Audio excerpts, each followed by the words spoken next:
Aleluia, aleluia.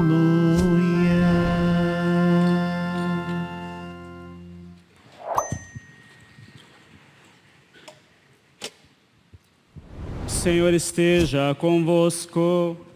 Ele está no meio de nós. Proclamação do Evangelho de Jesus Cristo segundo João. Glória a vós, Senhor.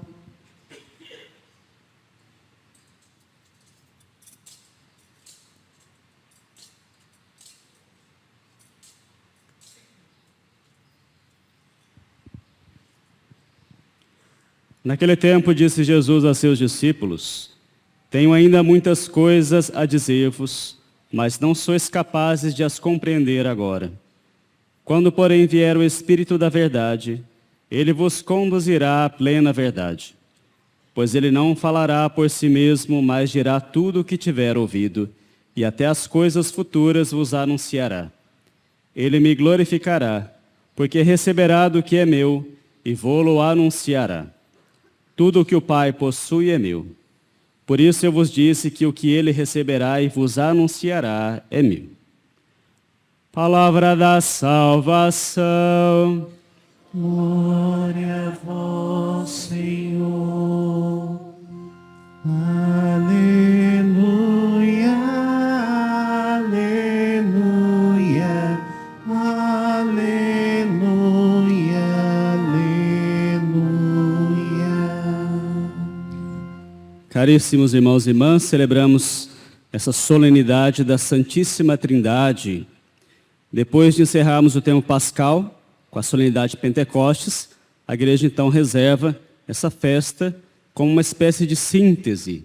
A Santíssima Trindade é o maior mistério da nossa fé. E tudo que nós fazemos é em nome da Santíssima Trindade. Qualquer pequena oração que nós fizermos, nós iniciamos com o sinal da cruz, invocando a Santíssima Trindade. Iniciamos a Santa Missa em nome da Santíssima Trindade. O Padre abençoa o povo em nome da Santíssima Trindade. Por isso esse é o mistério central da nossa fé. Mas como é que nós podemos apreender algo desse mistério para a nossa vida concreta? São Paulo diz na sua carta a Timóteo, 1 Timóteo, que Deus quer que todos os homens se salvem e cheguem ao conhecimento da verdade. A verdade plena é a manifestação de quem Deus é para nós e de quem nós somos. Veja, Deus criou o mundo, criou o universo e criou o ser humano, sobretudo o ser humano, para que entrasse em comunhão com Ele. E Deus, então, Ele precisa se revelar ao ser humano. E Ele começa esse processo desde o início da criação. Já no início, com Adão e Eva, se não houvesse o pecado, as coisas seriam muito mais rápidas. Essa comunhão com Deus, a revelação da Trindade para nós, seria uma coisa, não sabemos como seria, mas com toda certeza não teria passado os percalços que nós passamos até hoje. Mas veio o pecado, mas Deus continua com o seu projeto de revelar-se, salvar o ser humano e chamá-lo à comunhão com Ele. Por isso Deus inicia esse tempo da sua revelação. Nós vemos que Deus se revela como Santíssima Trindade em todas as Sagradas Escrituras. O Antigo Testamento, ele é, de forma especial, dedicado a revelar Deus como Deus único. Deus escolhe o povo de Israel, dentre todos os povos, para mostrar que Ele é Deus único. Mas, passando o caminho da revelação e chegando até o Novo Testamento, nós percebemos que esse Deus que é uno também é um Deus trino. E esse é o grande mistério, a grande dificuldade, onde a nossa inteligência humana, ela tem as suas dificuldades. Como é que nós podemos crer num Deus que é uno, que se revelou como somente um Deus, Deus Todo-Poderoso, no Antigo Testamento, e agora nós vemos que esse Deus, que é um, ele é composto de 3 pessoas divinas. Esse é o grande mistério, mas é aquilo que nós professamos. Existe um único Deus, não há outro Deus. Não existem vários deuses. As religiões que professam a crença em vários deuses, professam uma crença falsa. O politeísmo, ou seja, a crença em vários deuses, é uma falsidade. Deus é somente um. Mas Deus, na sua unidade, ele é composto na sua interioridade por 3 pessoas divinas: o Pai, o Filho e o Espírito Santo. E é no Novo Testamento, como eu disse, justamente com Jesus Cristo, que é revelado esse mistério de quem é Deus. Mas nós podemos ter uma chave desse entendimento com uma palavra simples, aquela que foi pronunciada por São João na sua primeira carta. São João, na sua primeira carta, no capítulo 4, versículos 4 e 8, ele vai dizer: Deus é amor. Essa é a definição mais sintética, mas ao mesmo tempo a mais profunda de quem é Deus. Porque se Deus é amor, significa que em Deus precisa haver um relacionamento. Não existe amor se não houver relacionamento entre pessoas. E é justamente isso que acontece em Deus. O que é a Trindade senão o Pai que ama infinitamente o seu Filho, que é a imagem de si mesmo, e o Filho que ama infinitamente o Pai, e ambos geram o Espírito Santo, que é a pessoa do amor substancial. Então nós vemos que a Trindade se explica justamente com essa palavra. A Trindade é uma comunhão infinita, eterna, de amor. Deus é amor, como nos ensina São João. E essa verdade, ela vem para nós não somente como algo a ser contemplado, mas algo a ser vivido no mais profundo de nós mesmos. Porque quando nós nos deparamos com esse grande mistério, desse infinito amor, nós vemos, por meio da revelação, especialmente pela vinda de Jesus, que nós somos chamados a adentrar a este mistério. Nós somos chamados a comungar dessa natureza divina. Porque, na verdade, a Trindade, ela habita nas nossas almas. Todos nós que recebemos a graça da filiação divina, por meio do batismo, nós recebemos essa graça de Deus dentro de nós. Em nós existe aquilo que a doutrina e a teologia chamam de inabitação trinitária. E esse é o maior dos mistérios. E essa deve ser a maior das alegrias da nossa vida também. Porque o mistério inefável de Deus é algo que não está distante de nós, mas muito pelo contrário. Deus nos chamou para nós termos participação plena e íntima com isso. Então, celebrar a Santíssima Trindade é algo para nós vital, porque isso diz respeito não somente a quem é Deus, mas quem nós somos chamados a ser em Deus. A Trindade, meus irmãos, habita em nós. Realmente a Trindade habita em nós. E nós precisamos cada vez mais tomar consciência disso e permitir que em nós ela se manifeste. Ou seja, quando nós buscamos o caminho da santidade, o caminho do seguimento de Jesus, nós não estamos fazendo nada mais do que permitir que a Trindade Santíssima se manifeste e tome conta de todo o nosso ser. Essa é a nossa alta vocação, a vocação altíssima. A vocação à santidade significa isso. Ser santo não significa ser uma pessoa muito boa, não significa ser somente uma pessoa virtuosa. Ser santo significa que a Trindade Santíssima tomou posse plena de todo o nosso ser. E nós estamos mergulhados dentro desse grande mistério. Mas como é que nós podemos viver isso com mais profundidade? Uma santa do final do século XIX, contemporânea de Santa Teresinha, e também conterrânea francesa, Santa Elizabeth da Trindade, ela vivenciou em profundidade esse mistério da inabitação trinitária. É claro, todos os santos percebem isso, porque na verdade, como eu disse, a santidade é justamente fazer com que a Trindade se manifeste na nossa vida. Mas de maneira especial, Santa Elizabeth da Trindade teve essa profunda experiência de como se relacionar com Deus Trino, como relacionar-se com as 3 pessoas da Santíssima Trindade. Porque isso é algo importante para nós. Às vezes isso é difícil, não conseguimos discernir, e esse discernimento realmente é difícil. Mas como é que nós podemos nos relacionar particularmente com cada uma das pessoas da Trindade? Não estamos nos relacionando com 3 deuses, mas com as 3 pessoas divinas.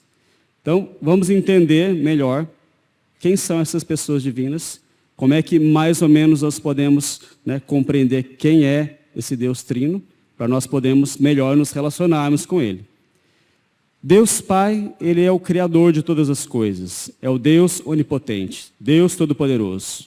Quando nós iniciamos a profissão de fé no credo, nós dizemos: creio em Deus Pai Todo-Poderoso. Deus é onipotente. Mas esse poder de Deus, essa onipotência, não é algo que nos esmaga, porque Deus não é somente Senhor e onipotente, mas Ele é Pai. Então, com essa palavra, nós já vemos uma primeira, de certa maneira, condição para nós nos relacionarmos com Deus. Se Deus, Ele é Pai, então nós precisamos agir com Ele como Filho. E essa realidade de Deus como Pai nos é revelada principalmente por Jesus. Quando os discípulos pedem a Jesus que os ensine a rezar, Jesus ensina a oração do Pai Nosso. Jesus ensina os discípulos a chamar Deus de Pai. Vejam, isso é uma coisa, de certa maneira, espanta, com toda certeza espantou os discípulos. É verdade que em algumas partes do Antigo Testamento, Deus já era de alguma maneira chamado Pai, mas não com essa intimidade, não dessa forma com a qual Jesus nos revela. Então Jesus nos ensina a chamar esse Deus Todo-Poderoso, esse Deus tremendo, esse Deus terrível, de Pai. Então essa é a primeira atitude nossa em relação com Deus. Nós somos filhos e o Pai nos ama profundamente. Nos ama tanto que enviou o seu Filho unigênito, ou seja, a sua palavra, o seu verbo, o seu único Filho a este mundo para nos fazer também filhos. Jesus veio a este mundo então para nos dar essa graça de nos tornarmos também nós filhos desse Pai tremendo, terrível, mas misericordioso, cheio de bondade. Então, em Jesus, nós nos tornamos cada vez mais filhos deste Pai. Jesus vem para nos mostrar como é que nós devemos ser filhos de Deus. Quanto mais nós nos configuramos a Jesus, quanto mais nós aprendemos dele como ser, como agir e, sobretudo, como amar, nós aprendemos como é que é essa relação filial com Deus Pai.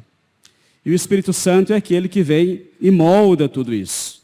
Nada disso é possível se não for pela ação do Espírito Santo. É o Espírito Santo que faz com que nós clamemos, Abá, Pai, vai ensinar São Paulo. Ou seja, assim como Jesus chama Deus de Pai, com essa palavra tão afetuosa, Abba, nós também, pela ação do Espírito Santo, também podemos realizar isso. O Espírito, então, que vai fazendo com que nós nos tornemos cada vez mais semelhantes a Jesus e faz com que nós possamos chamar a Deus também de Pai. Abba, Pai. Essa palavra, Abba, Pai, que Jesus vai falar lá no Horto das Oliveiras, ela tem um significado muito profundo. Em primeiro lugar, é preciso notar que essa palavra não é dita em nenhum outro lugar das Escrituras, antes de Jesus. Esse relacionamento de Jesus com o Pai mostra ali uma ternura muito grande e uma identificação com o Pai. Abba significa não somente pai, mas significa um papai, papaizinho. Uma coisa realmente de uma intimidade muito grande. A palavra Abba, a palavra hebraica, pai, significa que aquele que pronuncia essa palavra tem uma relação de profunda intimidade com aquele a quem é dirigido, com o Pai. E é justamente isso que o Espírito Santo nos capacita. O Espírito Santo que é derramado em nós faz com que nós possamos realmente ter essa intimidade com o Pai, em Jesus. Então, se nós meditamos sobre essas grandezas, nós vamos cada vez mais crescendo na nossa vida interior. A nossa vida interior significa nós termos uma intimidade cada vez maior com o Pai, em Jesus, por meio da ação do Espírito Santo. Por isso, tudo em nós deve transbordar esse mistério da Santíssima Trindade. E isso nós podemos fazer nos espelhando especialmente naquelas pessoas que souberam vivenciar com profundidade esse mistério. São santos, já citei aqui uma santa, Santa Elizabeth da Trindade, cuja espiritualidade se notabilizou justamente por isso, mas todos os santos nos revelam alguma dimensão dessa relação com a Trindade. Mas ninguém mais do que a Virgem Maria, ninguém mais do que a Nossa Senhora pode nos ensinar e nos ajudar a vivenciar esse grande mistério de Deus que habita nas nossas almas. A Virgem Maria é aquela que foi plenamente tomada, absolutamente tomada. A gente pode dizer quase que como que absorvida pela Santíssima Trindade, sem deixar de ser ela mesma.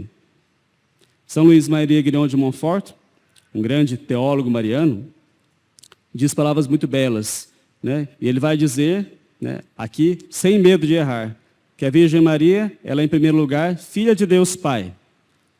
Como todos nós somos filhos de Deus Pai. Mas mais do que filha de Deus Pai, ela é ainda mãe do Deus Filho. E ela é a divina esposa do Espírito Santo. Por isso a Trindade abarca todo o mistério de Maria. Maria está totalmente mergulhada nesse mistério. E ela foi nos dada como mãe justamente para nos ajudar. A nós também conseguimos adentrar esse mistério e vivenciá-lo. Por isso, se nós queremos celebrar bem essa solenidade da Santíssima Trindade, não somente contemplando os mistérios de Deus, mas atualizando, fazendo com que esses mistérios de Deus estejam presentes realmente nas nossas vidas, nas nossas almas, que nós sejamos transformados pela ação da Trindade, então nos unamos à Virgem Maria. Peçamos a Nossa Senhora que interceda por nós e que ela nos ensine, nos ajude a cada vez mais configurar a seu Filho Jesus, ao podermos olhar para o céu e chamar esse Deus imenso de Pai, assim como Jesus chamou. E que nós sejamos tomados pela ação do Divino Espírito Santo, que é aquele que vai santificar as nossas almas e que vai fazer com que cada vez mais esse amor que existe no coração da Trindade também tome todo o nosso ser, como uma chama que tudo consome. Que Deus nos conceda essa graça. Vivamos bem esse tempo agora comum que nós estamos, mas sobretudo meditando sobre esses mistérios. A igreja, depois da Páscoa, nos lança essa solenidade para que essas verdades fiquem bem marcadas nas nossas almas, para que nós possamos continuar a nossa vida, mas sabendo qual é o propósito maior da nossa vida. É compreender e viver cada vez mais esse mistério da Santíssima Trindade em nós. Louvado seja o nosso Senhor Jesus Cristo.